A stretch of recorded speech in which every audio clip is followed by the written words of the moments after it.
Hello नमस्कार बच्चों। आज हम जो आपका कक्षा 10वीं का अध्याय 4 समांतर श्रेणी है उसका प्रश्नावली पहला का अभ्यास करने वाले हैं।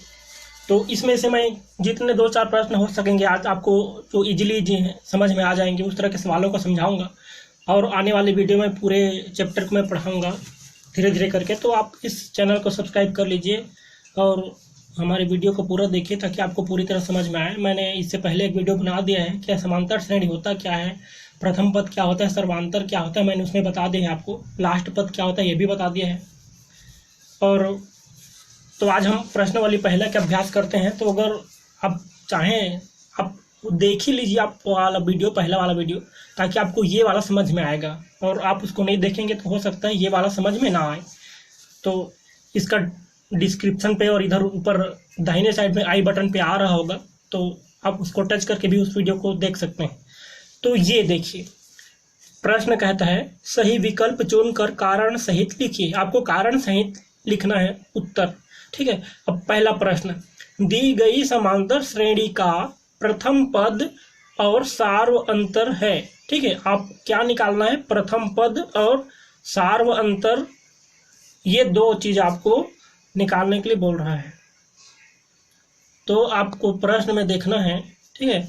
तो प्रश्न में ये देखना है ये 3/2, 1/2, ऋण 1/2, ऋण 3/2, इधर और आगे जा सकता है। तो ये एक समांतर श्रेणी है, ठीक है। ये समांतर श्रेणी वो खुद कह रहा है, प्रश्न में ही है कि ये समांतर श्रेणी है।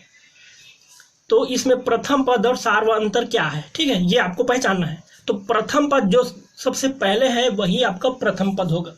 तो अब हम इसको बनाना चाहेंगे, ठीक है। तो ये तो सवाल हो गया, जब इसको हम हल करेंगे तब हम लिखेंगे प्रथम पद, इसको स्मॉल ए से प्रदर्शित करते हैं। स्मॉल ए बराबर हो जाएगा 3/2, ये आपका प्रथम पद हो गया। और इसका सार्व अंतर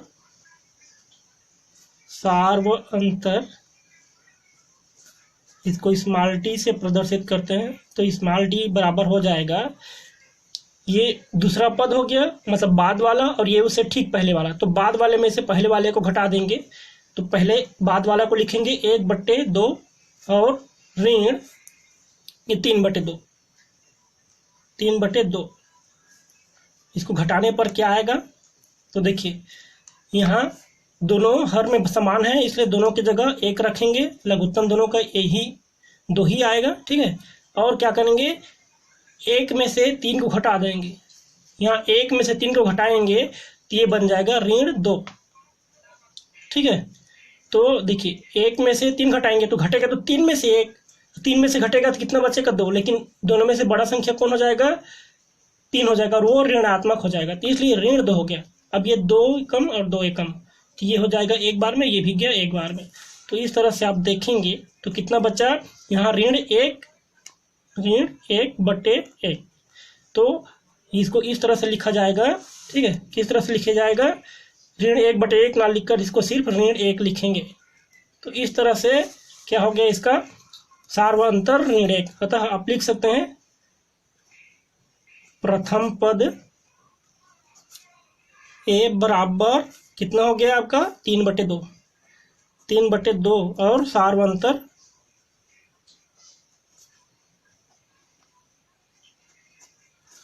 अंतर स्मॉल डी बराबर हो गया ऋण 1, ठीक है। ये आपका उत्तर हो गया। तो इस तरह से आपको प्रथम पद और सार्व अंतर पहचानना है। तो इसमें ऑप्शन भी दिया गया है, ये 4 विकल्प दिया गया है, ठीक है, A B C D। तो इसमें से आपको जो सही आया हल करने पर आप उसको सही मानेंगे। तो पहला है, इसमें प्रथम पद 1/2 आ रहा है, तो प्रथम पद इसमें 1/2 आया है क्या, नहीं है, ठीक है। प्रथम पद तो 3/2 है, तो 3/2 इसमें है, ये ऋण 3/2 है, ये हो नहीं सकता, ये हो नहीं सकता। तो ये ऋण 3 माफ कीजिएगा 3/2 इसमें भी है, 3/2 इसमें भी है। तो ये प्रथम पद तो है, लेकिन सार्व अंतर हमारा कितना आया था, ऋण 1। तो ये प्रथम पद हो गया, ये सार्व अंतर हो गया। तो आपका पहला का उत्तर ये बी है, ठीक है। ये वाला नहीं होगा क्योंकि इसमें ऋण 1/2 बता रहा है सार्व अंतर, तो सार्व अंतर इतना नहीं आया, ऋण 1 आया है। तो ये हो गया आपका पहला प्रश्न। ठीक है, तो इस तरह से ये आपका पहला प्रश्न का उत्तर हो गया। प्रथम पद 3/2 और सार व अंतर ऋण 1। अब इसी तरह से आप दूसरा प्रश्न को देखिए। किसी समांतर श्रेणी का प्रथम पद ऋण 2 और सार व अंतर ऋण 2 है तो चौथा पद होगा। ठीक है, आपको चौथा पद निकालना है। प्रथम पद सार और सार व अंतर दोनों ऋण 2 है। अब देखिए, ठीक है, कोई समांतर श्रेणी है जिसका प्रथम पद स्मॉल a बराबर है ऋण 2 और सार व अंतर d स्मॉल d बराबर ये भी है ऋण 2। तब चौथा पद क्या होगा? ठीक है, अब चौथा पद क्या होगा? तो इसका चौथा पद को हम लिखेंगे, चौथा पद हो जाएगा इस तरह से लिखते होता है। चौथा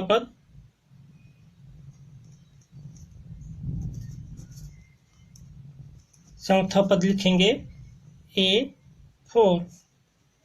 ठीक है, अब A4 बराबर ये कितना हो जाएगा? तो पहला पद रहेगा A4, ये चौथा पद के लिए। ठीक है, चौथा पद को इस तरह से लिखेंगे A4। ठीक है, तो पहला पद हो जाएगा A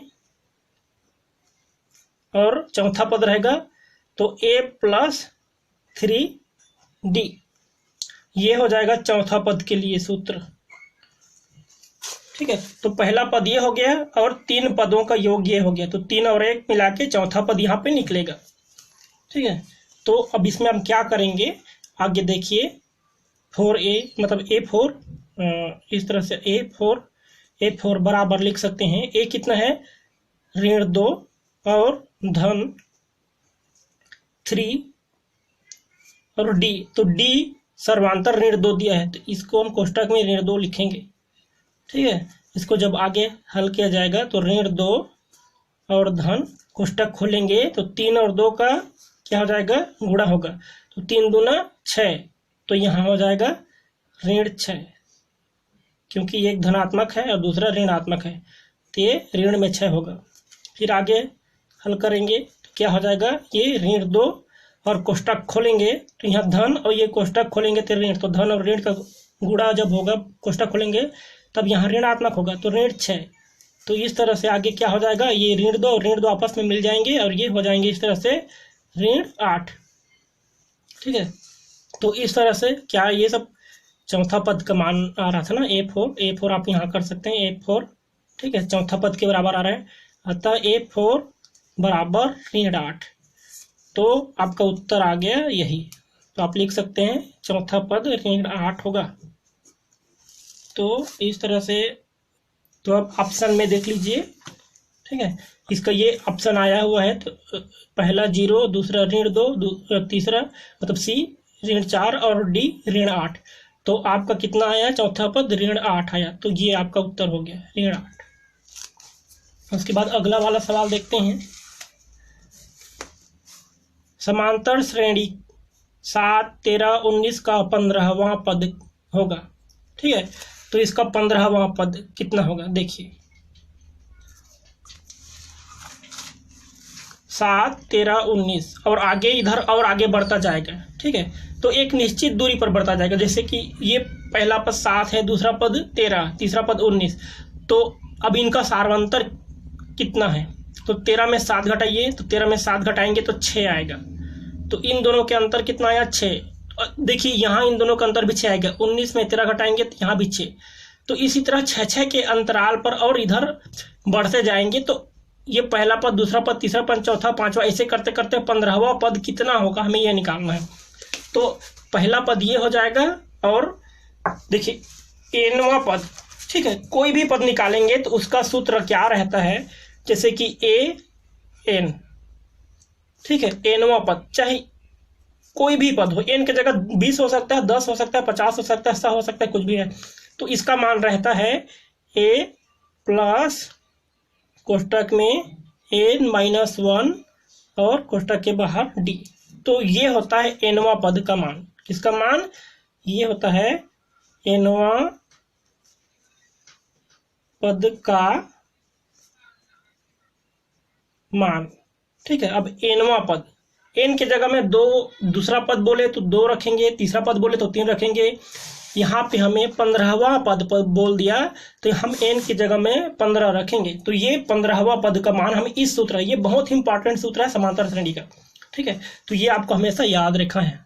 एनवा पद के लिए क्या करेंगे, ए धन एन माइनस 1 और कोष्ठक के बाहर में डी। तो ए जो होता है हमेशा पहला पद होता है और ये डी होता है ये सार व अंतर होता है। और ये एनवा पद मतलब जितना भी पद बोला है, 10वां पद बोला है तो 10 रहेगा, 12वां पद बोला है तो 12 रहेगा, जितना भी बोला है उतना रहेगा। ठीक है, तो ये हो जाता है एनवा पद का मान। तो अब यहाँ हमें 15वां पद निकालना है, तो 15वां पद का मान हो जाएगा। तो हम लिखेंगे इसको इस तरह से, जब हल करेंगे, ठीक है, उस सवाल को लिखेंगे तो देखिए ये आपका सूत्र है ना। तो हल जब हम इसको करना शुरू करेंगे तो लिखेंगे, ये वाला सवाल है आपका समांतर श्रेणी 7, 13, 19 का 15वां पद होगा। अब ये आपका 4 ऑप्शन दिया है भाई, इनमें से कौन आएगा देखते हैं। तो देखिए प्रथम पद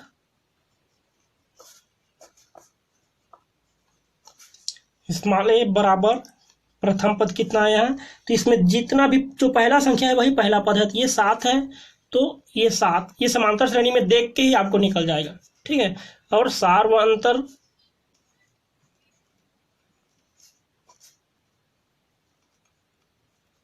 सारवांतर कोई भी 2 क्रमागत पद होंगे तो आगे वाले पद में से पीछे वाले पद को हमें घटाना पड़ेगा। जैसे कि आगे वाला पद यहाँ 13 है, उसके पीछे वाला पद 7 है, तो 13 में 7 घटा लीजिए या 19 में 13 घटा लीजिए। तो हमेशा आगे वाले में से पीछे वाले को घटाएंगे तो हमेशा एक जैसा ही संख्या, एक जैसा एक समान उत्तर आएगा, तो वो हो जाएगा सारवांतर। तो यहाँ पे क्या करेंगे हम, इसके लिए हम इसको स्मॉल डी से प्रदर्शित करते हैं सारवांतर को। ठीक है, तो ये स्मॉल डी बराबर हो जाएगा, आगे वाला है 13, पीछे वाला है 7, तो 13 ऋण 7, 13 में 7 घटाएंगे तो जो भी आया 6।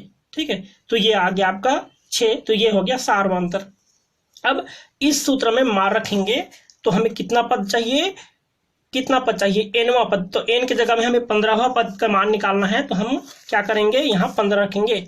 तो देखिए यह हो गया ए 15, एन के जगह में हमने 15 कर दिया तो 15वां पद हो गया। ठीक है, अब आगे देखिए ये ए के मान निकालिए, तो ए का मान रखेंगे ना, तो ए है 7, तो 7 और धन कोष्टक और एन के जगह में 15 और ऋण 1, ये एक सूत्र सही है।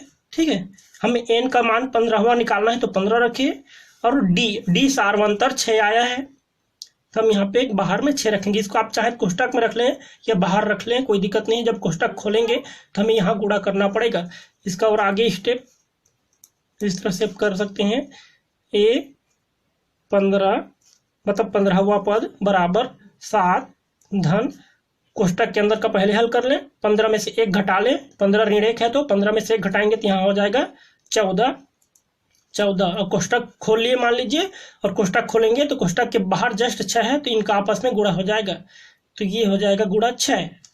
इसका और आगे जब हल करेंगे इसको आप A15 लिख सकते हैं, A15 बराबर 7 धन, देखिए अब यहाँ धन भी है और गुणा भी है, तो बोर्ड मास के नियम से हम पहले गुणा करेंगे। तो गुणा यहाँ करेंगे तो 6 से 14 का गुणा करिए, 14 से 6 का गुणा करें तो 14 छक्का 84 हो जाएगा। तो ये अपनी सुविधा के लिए हमने यहाँ गुणा करा लिया, तो 14 छक्के 84 हो गया। अब 84 में हमें यहाँ पे 7 जोड़ना है, तो अब क्या करेंगे, A15 बराबर कितना हो गया 84 और 7 ये हो जाएगा 91। ठीक है, तो ये हो गया आपका 15वां पद। अतः आप लिख सकते हैं 15वां पद का मान आया 91, तो ये आपका उत्तर आ गया। ठीक है, अगर आपको ये वीडियो समझ में नहीं आया तो फिर इसको दोबारा देख लीजिए, और अच्छा लगा हो तो प्लीज़ इस वीडियो को एक बार लाइक कर दीजिए और अपने दोस्तों के साथ शेयर कर दीजिए, और इसको आप बार बार देखिए तब आपको समझ में आएगा। आपको जिस पद को भी निकालना है, कोई भी पद निकालना है, तो उसका इस तरह से आप मान, हमें आपको सारवांतर प्रथम पद और सारवांतर आपको समांतर श्रेणी को देखकर ही आपको निकल जाएगा, और बाकी का आपको इस सूत्र से निकालना पड़ेगा। ठीक है, तो थैंक यू दोस्तों। आप ऑप्शन देख भी सकते हैं, ठीक है, आप ऑप्शन देखेंगे तो 15वां पद क्रमांक देखिए यहाँ पे 91 आया है, 91, 97, 112, 90, तो यहाँ ये वाला आपका उत्तर हो जाएगा 91। ठीक है, अब आगे के लिए आप हमारे वीडियो देखते रहिए और वीडियो को लाइक जरूर कर दीजिए।